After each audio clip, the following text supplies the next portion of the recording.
Les gars, c'est extraordinaire ce qui vient de se passer ce soir. Le Paris Saint-Germain se qualifie pour la suite de la compétition. C'est incroyable, mais franchement, au tout début de la compétition, est-ce que vous aviez imaginé un tel scénario? Le PSG est en train de monter crescendo et est en train de s'afficher comme l'une des meilleures équipes au monde, au KLM. Et ce que j'apprécie sur ce nouveau Paris Saint-Germain, c'est que c'est plus basé sur tout ce qui est individuel, mais c'est basé sur le collectif. Être soudé. C'est une équipe qui court énormément sur le terrain. C'est une équipe qui propose énormément de jeux. Et c'est une équipe qui écoute son entraîneur. Parce que la star, c'est Luis Enrique. Et Luis Enrique, j'avais pas mal de doutes. Parce que c'est vrai qu'il a coaché le FC Barcelone, qui était assez habile. Il y avait des individualités tout simplement extraordinaires à ce moment-là. En Espagne, ça n'a pas trop bien matché. Et j'attendais énormément, voilà, sa patte du côté du Paris Saint-Germain. Et franchement, rien à dire. Rien à dire et on voit sa patte. On voit que les joueurs, ils sont attentifs. Les joueurs, ils ont envie. Les joueurs sont amoureux du Paris Saint-Germain. Et lorsque tu es amoureux d'un club et tu joues pour ce club-là, bah, rien peut t'arriver. Et ce qui s'est passé aujourd'hui, c'est que les joueurs pouvaient mourir sur le terrain pour tout simplement se qualifier pour la suite de la compétition. Lorsque j'ai vu des joueurs comme Désiré Doué rentrer sur le terrain, des joueurs comme Ousmane Dembélé crier de rage, ça m'a fait kiffer, ça m'a fait plaisir à ce moment-là. La force de caractère de certains joueurs qui ont été critiqués au match aller à juste titre, par exemple Donnarumma, là tu vois que ça fait plaisir, ça fait kiffer. Ça montre tout simplement que ces joueurs veulent tout simplement marquer l'histoire de ce club-là. Et ils sont en capacité de le faire parce qu'ils sont dans la bonne voie. Les gars, avant de commencer le débrief entre le Paris Saint-Germain et Liverpool, n'hésitez pas à vous abonner, à partager la chaîne, mais aussi à activer la cloche, ça me donnera énormément de support. Alors, le match, il était tout simplement incroyable. Et je remercie les deux équipes parce que on a vécu un spectacle tout simplement incroyable. Je sais que me placer en tant que supporter parisien, ça devait être désagréable parce que la pression, elle devait être hard, même du côté des supporters de Liverpool et on a pu le voir à la télévision. Mais pour un supporter neutre, c'était vraiment incroyable. C'était du 50-50 aujourd'hui. Liverpool aurait pu se qualifier sur certaines situations, le Paris Saint-Germain aussi. Mais ce que j'ai apprécié sur le Paris Saint-Germain, et ça a été une nouveauté, c'est qu'ils n'ont pas accepté de se faire agresser dès les premières minutes. Dans les toutes premières minutes, Liverpool a essayé d'imposer son rythme. Liverpool a mis la pression à cette équipe du Paris Saint-Germain. On a pu l'entendre dans tout Anfield, ça mettait la pression, ça criait. Mohamed Salah, il était en furie. Luis Diaz, il essayait de marquer son petit but, de faire des passes, de mettre de l'intensité à ce moment-là. Le milieu de terrain de Liverpool mettait le pied. On voyait Virgil van Dijk et Konaté mettre la pression sur les joueurs du Paris Saint-Germain. Mais le Paris Saint-Germain a su canaliser ça et a su ressortir quand même les ballons malgré la pression très bien exercée du côté de Liverpool.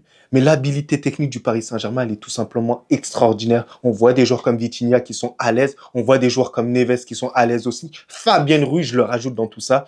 Et des défenseurs centraux qui ne paniquent pas lorsqu'ils ont la balle. Marquinhos qui a été très propre aujourd'hui. Pacho qui a été sensationnel aujourd'hui. Hakimi qui a été solide aujourd'hui. On a quasiment pas vu Luis Diaz.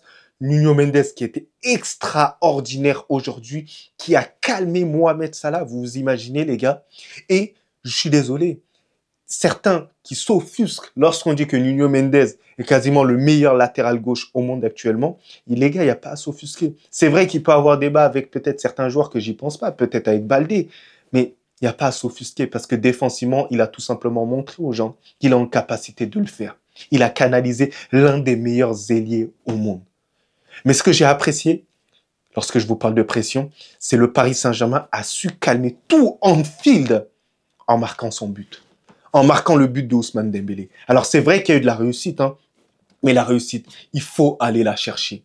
Et ça a été incroyable à ce moment-là, à quel point l'ascendant a complètement changé. On est parti sur du 50-50 sur absolument tout le match. Des situations pour Liverpool où ils auraient pu faire la différence à certains moments, la tête de Virgil van Dijk, l'action de Mohamed Salah, la frappe de Diogo Jota, mais du côté du Paris Saint-Germain aussi. On a vu Bradley Barcola qui a été assez dangereux à certains moments.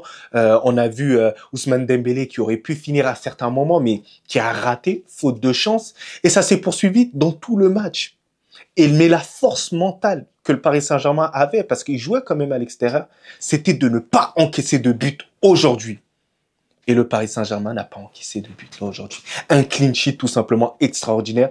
Et ça, c'est donné à un homme aussi, Gigio Donnarumma. Donnarumma, il a répondu aux critiques. Et merci pour ça. Il a été très justement critiqué. Et moi, le premier, je l'ai critiqué. Parce qu'il y a un moment donné, il faut montrer les crocs. Pour gagner cette Ligue des Champions, il faut que tu aies un très bon gardien. Et Gigio Donnarumma l'a prouvé sur tout le match. Alors, le début de match, il était un tout petit peu fébrile. J'hésitais un tout petit peu. Il commençait assez mal. Mais sur la deuxième période, il a pris en confiance. Prolongation, il a pris en confiance par ses sorties. Et les tirs au but, forcément, il reprend en confiance. Et on a vu l'évolution de cette confiance à quel moment? Lorsqu'il a commencé à haranguer ses joueurs, parler. Mais pourquoi il a parlé? Tout simplement parce qu'il délivrait une prestation irréprochable. C'est lorsque tu es irréprochable que tu te permets de parler. Et c'est ce que j'ai apprécié sur Gigio Donnarumma aujourd'hui, pardon. Incroyable, extraordinaire là aujourd'hui. Et j'ai apprécié globalement tous les joueurs, que ce soit Ousmane Dembélé. Ousmane Dembélé, sur certaines situations, c'est vrai qu'il est assez brouillon, mais il a essayé de montrer que c'est l'un des leaders du Paris Saint-Germain. Désiré Doué, son entrée, elle a été tout simplement extraordinaire aujourd'hui. Incroyable. J'ai l'impression que grâce à ce match-là, peut-être qu'il va passer un cap. Parce qu'il y a de la confiance qui commence à arriver. Et cette confiance-là, j'espère qu'il va l'utiliser pour encore plus se développer. Parce qu'il a des qualités. Il a un potentiel. C'est quelqu'un, je peux allumer la télé pour pouvoir le regarder.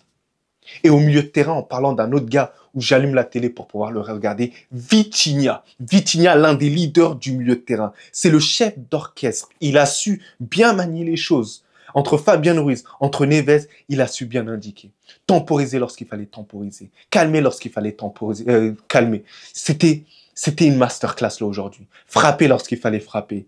Mettre du jeu lent lorsqu'il fallait mettre. Il était parfait tout simplement là aujourd'hui. Et en charnière centrale, Pacho. Pacho incroyable. Pacho qui a été solide. Pacho qui a dominé Diogo Jota sur de la profondeur. On sent qu'il est athlétique. On sent que c'est la paire parfaite avec Marquinhos. Et je suis désolé, Kimpembe, pour aller chercher une place, il devra vraiment cravacher. Même si on kiffe Kimpembe. Hein. Kimpembe, c'est l'un de mes défenseurs quand même préférés de base. Mais Kimpembe, ça va être compliqué d'avoir Pacho là en ce moment. Donc, toute l'équipe du Paris Saint-Germain a été incroyable là aujourd'hui. Extraordinaire. Et le Paris Saint-Germain, faut pas avoir honte de le dire là maintenant. Le Paris Saint-Germain a énormément de chances de pouvoir gagner la Ligue des Champions cette année. C'est grave possible. Parce que regardez, hein, les seules équipes qui m'ont convaincu, c'est le Paris Saint-Germain pour l'instant et le FC Barcelone. Et peut-être, vas-y, l'Inter, que je regarde pas énormément, mais d'après les échos que je peux avoir, bah, c'est une très belle équipe. C'est les trois équipes pour l'instant qui m'ont réellement convaincu pour l'obtention pour l'instant de la Ligue des Champions. Le Real Madrid est forcé de les compter à chaque fois, même si ça joue pas très bien en ce moment et on n'est pas au top du top. Et je stresse pour le prochain match. Donc, le Paris Saint-Germain mérite entièrement sa victoire et je suis fier. Je suis fier du Paris Saint-Germain parce que ils se sont pas démontés. Ils ont monté de la fierté. Donc, en tout cas, félicitations le Paris Saint-Germain. Profitez de votre victoire. Vous le méritez entièrement. Mais sinon, en vrai, ça à toi. Mais en tout cas, bien, alhamdoulilah.